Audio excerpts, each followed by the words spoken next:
કલાતીર્થ દ્વારા બાળ સંસ્કૃતિ સંવર્ધકોનું કચ્છની ધરતી પર સન્માન તથા કલા ગ્રંથોનું વિમોચન ભુજના કપ ઓડિટોરિયમ ખાતે કરાયું। કલાતીર્થ સંસ્થા સુરત દ્વારા કલા વિષયક પ્રવૃત્તિ, કલા સંવર્ધન અને જનમાનસ સુધી ઐતિહાસિક વારસાને પહોંચાડીને ઉજાગર કરનાર સંસ્કૃતિ સંવર્ધકોનું કચ્છની ધરતી પર સન્માન કરવામાં આવ્યું।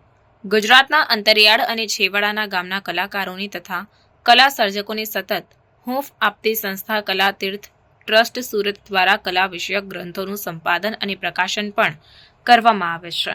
શનિવાર તારીખ 17 ઓગસ્ટના રોજ ભુજ ખાતે સંસ્કૃતિ સંવર્ધક 2024 એવોર્ડ આપીને કલાતીર્થ દ્વારા પોંખવામાં આવ્યા અને કચ્છના જાણીતા અભ્યાસુ લેખકો, પત્રકાર અને સામાજિક કાર્યકરોને સમાજ રત્ન 2024થી નવાજવામાં આવ્યા।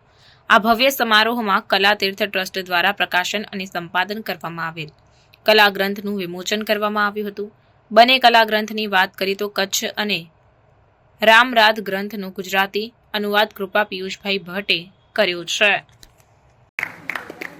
અતરિયા અતર તો એમ નેમ દીજીએ, આટલું પૂછીને કોઈ આવી ચડે તો એને કુંબડું આપીને મન રીજીએ।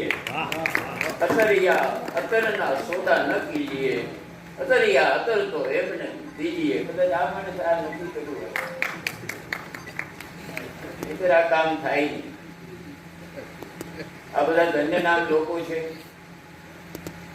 એક એકના વિશે વાત કરવામાં આવે તો એક દિવસનો સેમિનાર જોઈએ। એમની વ્યક્તિગત પ્રશંસાની વાત નથી કરતો, એ તો હશે જ કદાચ માણસો તરીકે સારા, પણ એમણે જે યોગદાન આપ્યું છે, જે કામ કર્યું છે, એ ઘણું મહત્વનું છે, નોંધપાત્ર છે। પણ જે 3 મહાનુભાવો છે જેમને આપણે વિશેષ સન્માન કર્યું, એમને પ્રત્યેના મારા પણ એક વ્યક્તિગત